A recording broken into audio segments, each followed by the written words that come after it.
Hello students and welcome to the lecture. So students, as we know that we are covering the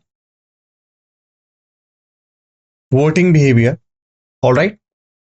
And basically these are the topics that we have you can say scheduled for the discussion under this particular series.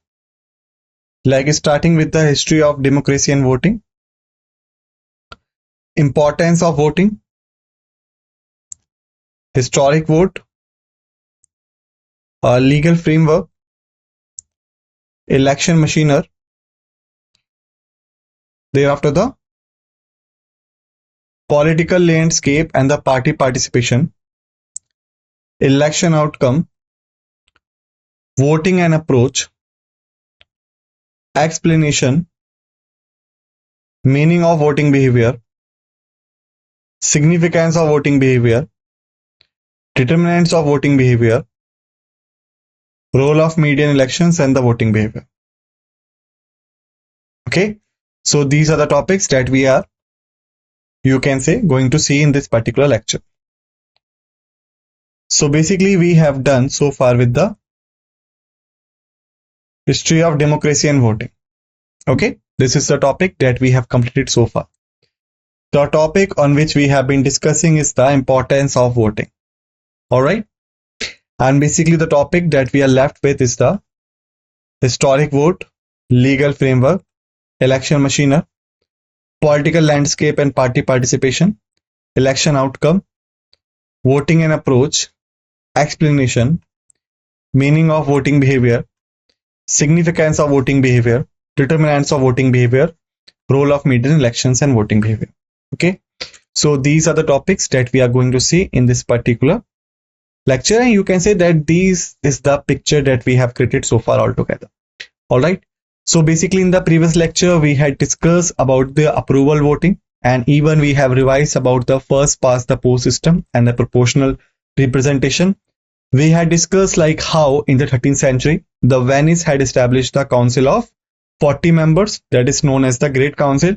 Thereafter we had seen like how the America got captured by the European powers and how they liberated from it. And once they liberated, basically there was a voting rights, but on the discrimination basis.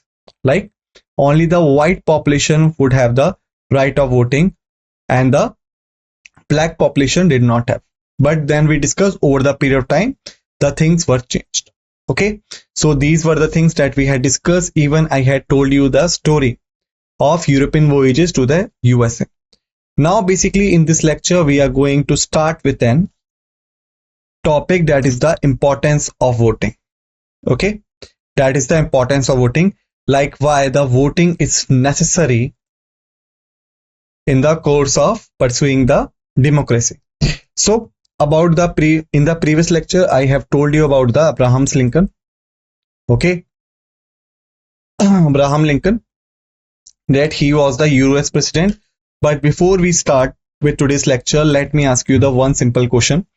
Like in the previous lecture I had told you that there was one European person who got succeed in finding the mainland of America.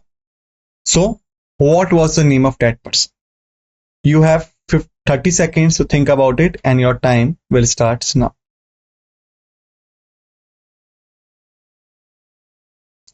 In the previous lecture I have told you the name, so I am hoping that you will give the correct answer. 10 seconds have been passed off, last 20s are remaining.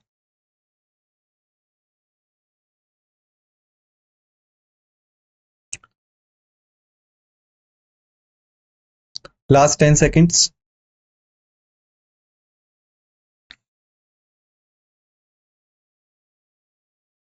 All right, the time's up.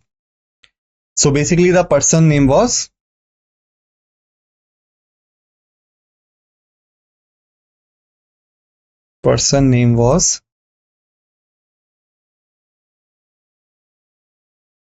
Christopher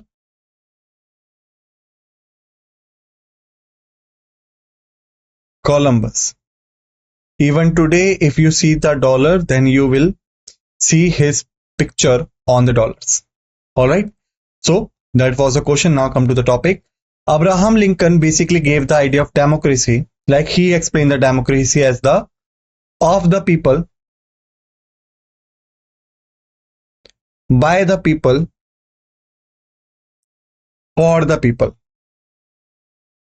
Okay, like if ever in the examination, and you can say in the general talks, if someone asks you like the dialogue of the people, by the people, for the people, who gave that dialogue, then what should be the answer? Abraham Lincoln. If someone asks you who was the Abraham Lincoln, then just tell that he was the US president.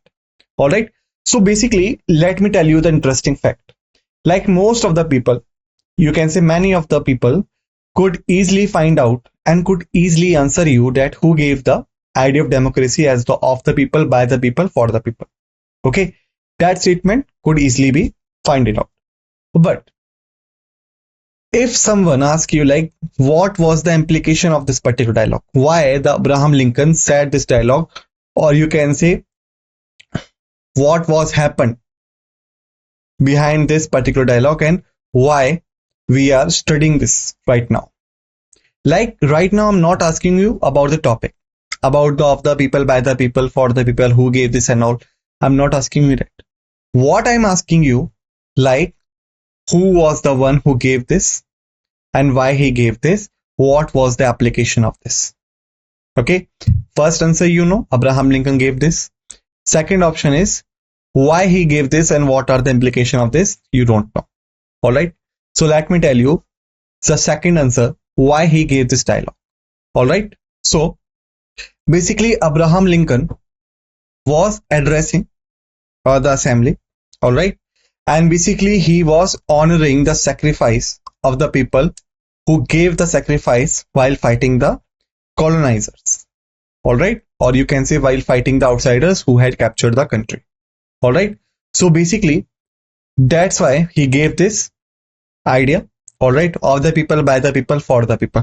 And basically, if we talk about the implication of this, now I have answered you the second question. Why he gave this? I have told you that basically he was addressing the assembly and he was honoring the sacrifice of the soldiers who gave their sacrifice while brought the democracy to the country. If we talk about the implication of this particular dialogue, the implication is that basically Abraham Lincoln have paved the idea like democracy is basically choose the government which is totally elected from the people, working for the people, and basically responsible for the people.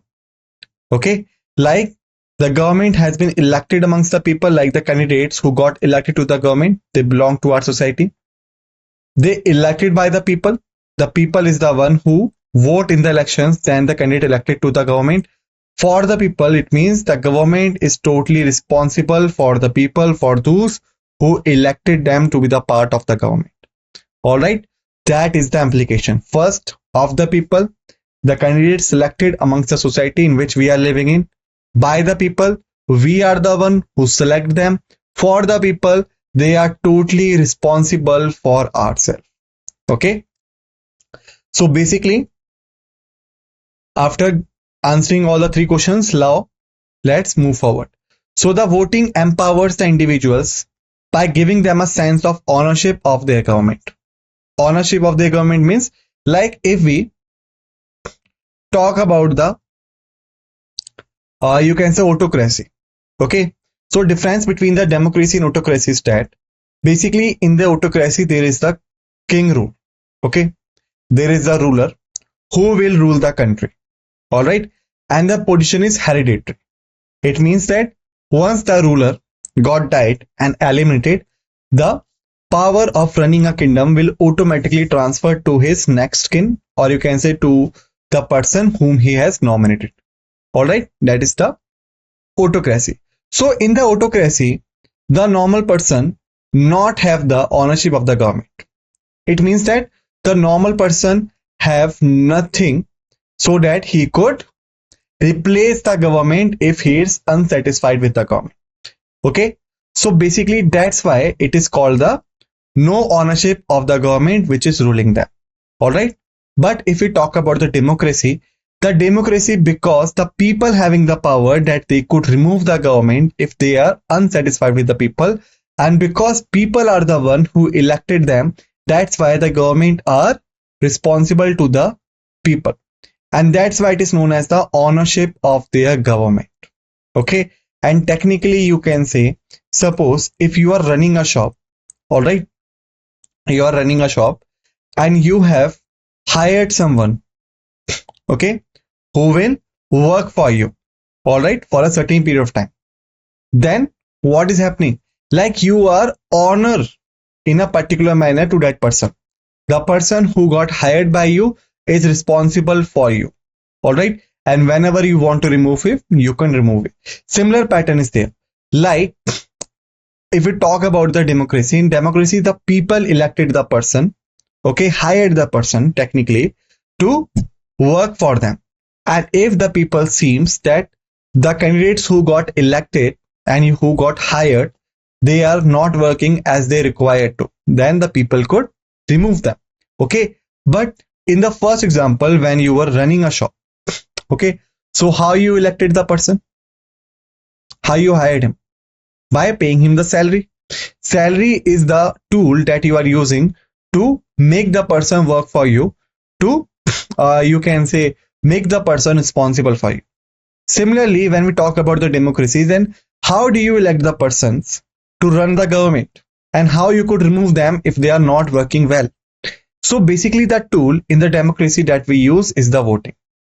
Okay, like you select the people by giving your vote, and your vote is the tool that makes them responsible for you, because if you not vote for them in the next election, they would be eliminated automatically, right?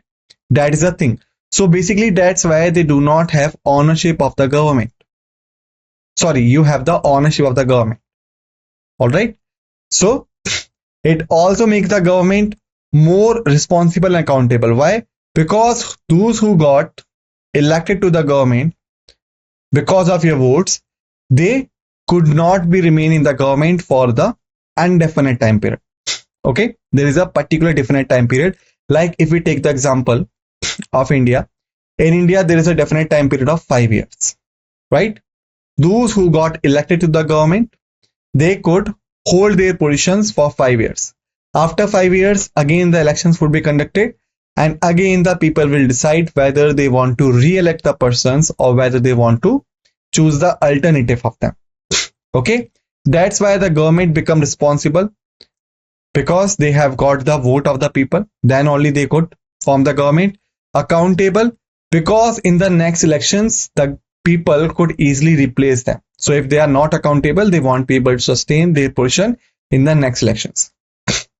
If we take the example of this, so basically in the 1967, the Congress government did not meet the people's expectations. Like if we talk about it, after the independence, when the first general election happened in India in 1952, basically the Congress party, that is also known as INC, the Indian National Congress, that received the maximum vote and got a chance to form the government. Okay, but then what happened? From 1952 till 1967, the Congress was in the power, but in 1967, basically the Congress government policies were not meeting with the people's expectation. Okay, and you can say whatever work they were doing, that was not in accordance with the people, okay, in accordance with the opinions of the people. So basically what happened? The voters did not vote for them, and because of this, the voter reduced the majority of the Congress at the center and handed control of nearly half of the state governments to non-Congress parties. Okay, like the voters used the tool through which they elected the Congress government, and basically in most of the states they voted for the non-Congress party. Okay, and why the government in a state is necessary? Because if we talk about the parliament, okay, then we know the parliament have the two houses, Lok Sabha and the Rajya Sabha. Lok Sabha, lower house, the house of people. Rajya Sabha, upper house, the house of states. Alright, and how does the people elected to them? In the Rajya Sabha, there is the indirect elections. In the Lok Sabha, there is the direct elections. It means that the candidate who is conquested for the Lok Sabha, he will be directly asking for the votes from the people, and general people will vote for them. While we take the case of Rajya Sabha is because of the indirect elections, so the normal people could not vote for them. Me and you could not vote in the Rajya Sabha election. Basically, those who got elected through the Rajya Sabha, basically first they should be elected to the state legislatures. From state legislatures, the voting would be happen, and then they would form the you can say membership in the Rajya Sabha. All right. So basically, technically, the Rajya Sabha members are belonging to the state governments, right? So if any party not having the government in the state on the majority basis, then what will happen? The party will automatically loses its majority in the Rajya Sabha.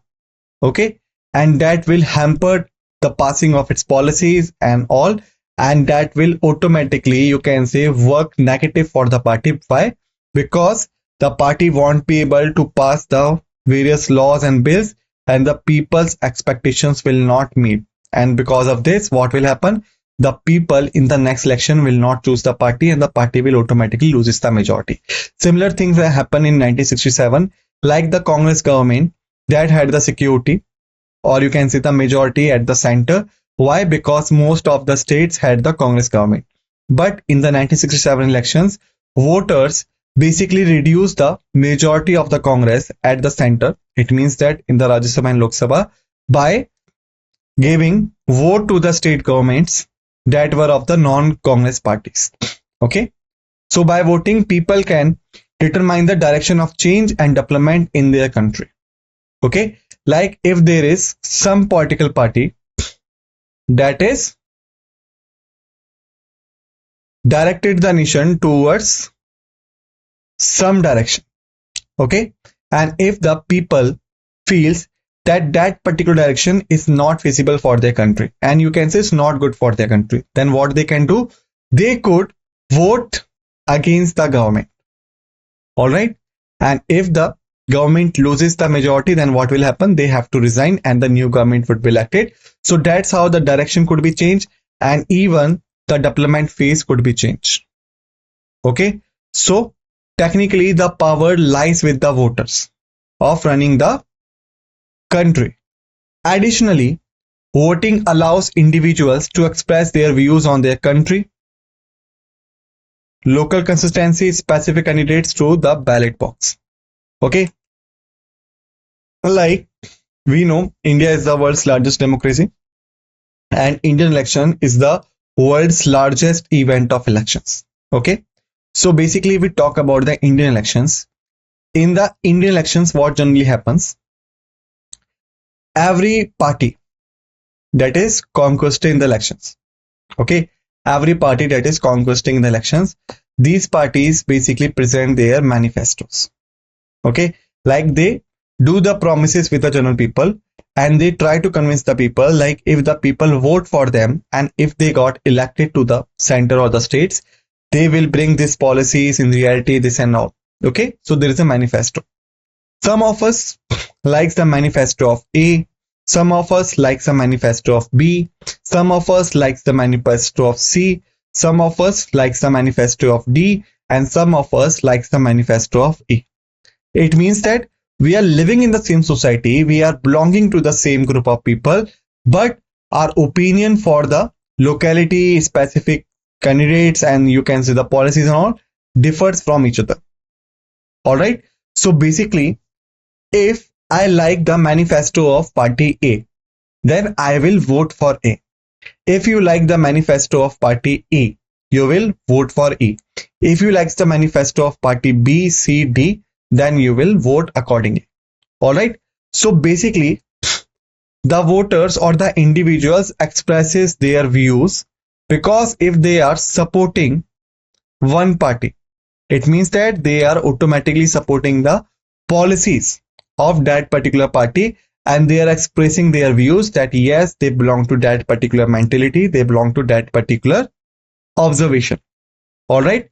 So at the ballot box, the things decided. Okay. After the importance, now we are going to talk about the historic vote. Okay. Like here we are going to talk about when did the elections started in India in the truly sense. Okay, remember this. Before the starting of this, let me tell you one thing in the straightforward manner.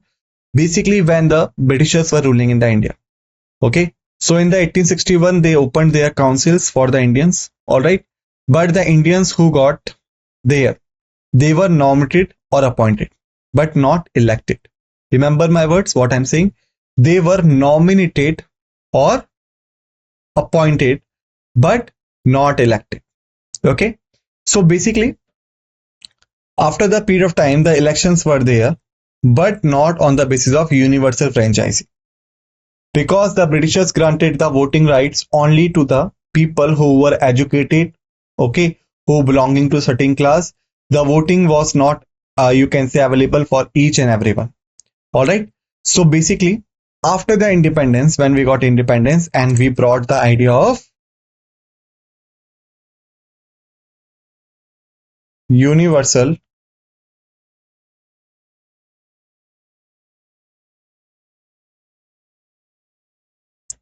adult franchise.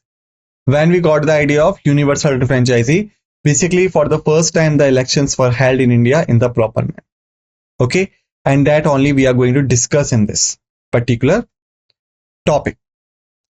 So if we talk about the independent India's first general elections, okay, so basically the tenure of these were between October 25, 1951 to February 21, 1952.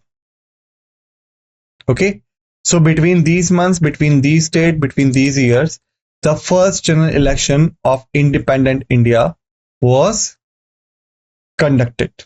Okay, okay, and this monumental event, monumental means the large event, basically involved the sixth of the world's population. Okay, right now it's the second, but on that time that was the sixth, making it the largest election held globally at that time. Okay, even today we talk about, even today whenever the general elections organized in India, all right, so the general elections of India is the biggest election event in throughout the world. Okay, because of the huge population, because of the diverse situations, and because of various other factors. Okay, so when the first general elections held in India, okay, so that was the monumental event, large event, and that was involving the sixth of the world's population and made it the largest election held globally at that time. Okay, a total of 173.2 million voters. Okay, right now we know the population of India is in the billions, but on that time it was in the millions. Okay, 173.2 million voters. That is a huge figure if we compare the time period like 1951 and 1952. It is the nearly the half of the 20th century. Okay, across the country, excluding the Jammu and Kashmir. Why? Because Jammu and Kashmir was not the formal part of the India on that time. Okay, now most of you will question, in the 1948 we had the Indo-Pak war over the Kashmir, all right, and we know that the Pakistan occupied the Kashmir, which is today known as POK, Pakistan occupied Kashmir, and then we know the instrument of accession was signed between India and the Raja Hari Singh, who was the ruler of Kashmir of that time. Then why I'm saying that Kashmir was not the part of India on that time, when we're talking about 1951 or 1952, 3 or 4 years respectively. Okay, so there is a certain applications, like you can say when the Jammu and Kashmir incorporated in India. Okay, so what was the story of it? Let me tell you so that you could get an idea. Okay, so when the India and Pakistan got liberated from the British rule in the 1947. Okay, so basically what happened, the Mountbatten was the viceroy of India, and he had the responsibility to form the two dominions, the dominion of Pakistan, western area, and the dominion of India. Okay, and the Pakistan had the two areas, one in the west, that is today's Pakistan, one in the east, that is today's Bangladesh. Okay, On that time, it was known as the Eastern Pakistan. But in 1971, in the Indo-Pak War, the Bangladesh got liberated and became the separate country. All right. So basically, when the Pakistan and India created through the Independence Act of 1947, so basically the Britishers had provided the choice to the princely states which country they want to join, whether they want to join the Pakistan or India. All right. And basically, India and Pakistan mutually decided that whichever state having the highest population of the religion, like we know, the creation of India and Pakistan was totally based on the religion part. All right.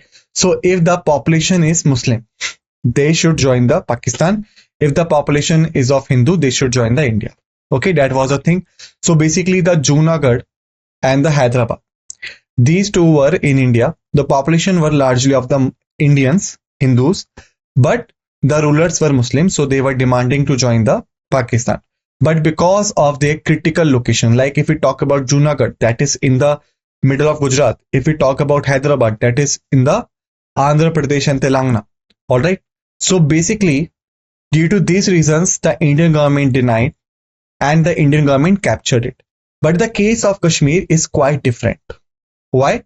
Because in the Kashmir, the ruler is Hindu, but the population is Muslim.